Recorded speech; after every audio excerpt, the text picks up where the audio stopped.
내가 중학교 2학년이었을 때 아버지는 일 나가시고 여름방학이라 모처럼 엄마랑 둘이 서산 농촌에 계시는 외할머니 댁에 놀러갈 일이 생겼어. 외할머니 댁이 워낙 서산 시골 지역이라 집이 작은 도로에서 좌회전하고 딱 일방통행 정도의 비포장거리를 타고 한 5분은 더 가야 했어. 물론 그 비포장도로 양옆은 농과 숲이었고 난 도착하자마자 할머니께 인사를 드리고 바로 막내 삼촌 방에 들어갔어. 난 할머니 댁에 오기 좋아했는데 왜냐하면 삼촌이 엄청난 게임광이라 우리 집 컴퓨터보다 삼촌 컴퓨터가 훨씬 좋았거든. 그래서 삼촌이 일 나가신 거 확인하고 바로 컴퓨터를 켜서 그때 당시 가장 유행했던 둠3를 즐기고 있었지. 한 2시간 정도 안에 삼촌께서 일하고 돌아오시더라고. 삼촌이 오시니 엄마와 할머니 또 둘째 고모가 모처럼 왔는데 읍에 나가서 장 좀 봐야겠다고 하셔서 저녁 7시쯤에 날 뺀 모두 장보러 나가셨어. 난 속으로 쾌재를 부르며 다녀오시라고 했지. 왜 쾌재를 불렀는지는 불필요한 설명이라 생략하고 그렇게 한 1시간 반 정도 게임을 즐기고 있는데 삼촌께서 전화가 왔어. 지금 바로 도로에서 좌회전하기 근처인데 앞바퀴 하나가 펑크가 났다고. 그래서 창고에 가면 새 타이어가 있으니까 좌회전하는데 입구까지 좀 그걸 가지고 와달라는 거야. 앞에서 말했지만 우리 할머니 댁은 도로에서 좌회전을 하고 나서도 얇은 비포장길을 한 5분 정도 더 가야 했어. 그것도 차로 말이야. 근데 걸어가면 아마 20분에서 30분 정도 걸리지. 근데 생각해보면 상당히 겁나는 게 그 비포장길에는 가로등이 하나도 없었고 주위에는 전부 다 농과 숲이라는 거야. 그때 시간은 거의 9시 정도였고 촌이라서 8시쯤만 되면 꽤 어두워졌거든.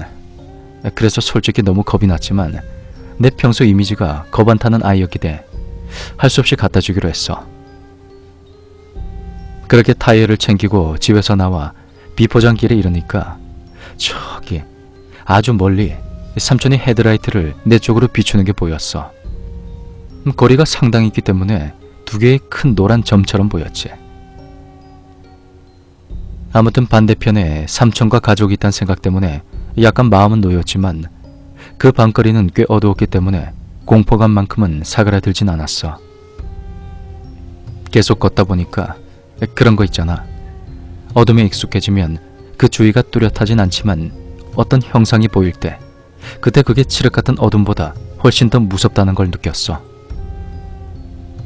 그 공포심 때문에 그때 내 머릿속은 내가 만들어낸 망상 때문에 상당히 어지러웠다는 게 기억이 나.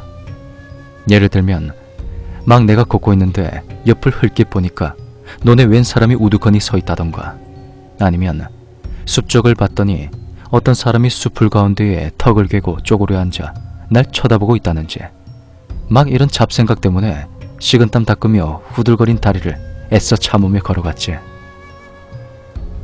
그렇게 한 20분 정도를 걸어갔나? 삼촌 쪽을 바라보니까 이제 웬만큼 거리가 가까워졌다는 게 보였어. 난 그게 너무 반가워서 타이어를 더 빨리 굴려갔지. 한시라도 빨리 갖다주고 싶었기에 걸음을 재촉하는데 저기 저 앞에 뭔가가 있는 거야. 약간 거리가 있어서 뭔진 잘 모르겠는데 무슨 검은 형태였어. 순간 난 이상한 김새를 채고 바로 걸음 속도를 줄였지. 최대한 멀리서 확인하고 싶어 난 고개를 쭉 펴고 눈살을 찌푸리며 확인을 하려고 하는데 너무 어두워서 잘 보이지가 않는 거야. 무서웠지만 약 300m 거리에는 삼촌과 가족들이 있었기에 난 무슨 일 있겠어라는 마인드와 함께 다시 걷기 시작했지만 막상 가까워지니까 드러나는 그 형태에 난 발걸음을 멈출 수밖에 없었지. 웬 할머니 한 분이 이 늦은 저녁에 입을 벌린 채로 쭈그려 앉아 논 쪽을 바라보고 있던 거야. 그러니까 난 그 할머니 옆모습밖에 보질 못했는데 그 입 벌린 멍한 표정이 이상하게 어둠 속에서 너무나도 뚜렷하게 보였어. 그래서 온몸에 소름이 돋았지. 정신을 차려보니까 내가 언제 이렇게 가까이 왔는지 모르지만 그 할머니랑 거리가 상당히 가까워졌더라고. 난 그냥 지나치는 게 더 무서운 기분이 들어서 할머니께 할머니, 지금 늦었는데 여기서 뭐하고 계세요? 그렇게 겁먹은 목소리로 여쭤봤지만 대꾸가 없었어. 계속 눈 쪽만을 바라보고 계셨지. 그래서 약간 울 것 같이 할머니, 그러니까 그저서야 내 쪽을 돌아보는데 그때 내 처음으로 심장이 조여오는 느낌을 받았어. 그 어둠 속에서 똑똑해 보이는데 허연 머리 파마에 눈동자는 흰자만 있었고 또 가장 날 몸서리치게 했던 것은 엄청난 주름과 기미가 그 얼굴을 전체를 뒤덮고 있는 거야. 입까지 벌린 채로 말이야. 그 광경에 난 진짜 정신이 혼미해졌는데 그 순간 약간 이상한 느낌이 내 내리에 박히는 거야. 그 할머니랑 눈이 마주치는데 초점이 너무 아래쪽에 있는 거야. 그러니까 날 올려다보고 있던 거지. 나랑 눈이 마주치고 몸통도 내 쪽으로 돌리는데 세상에, 난 그 할머니가 쭈그려 앉아있는 건 줄 알았거든. 근데 하체가 없는 거야. 상체와 머리만 있는데 두 팔로 땅을 지탱하고 서 있던 거였어. 그때 난 내 앞에 유령이 있구나 하며 오만 가지 생각이 드는데 그중 한 생각에 정신이 들더라고.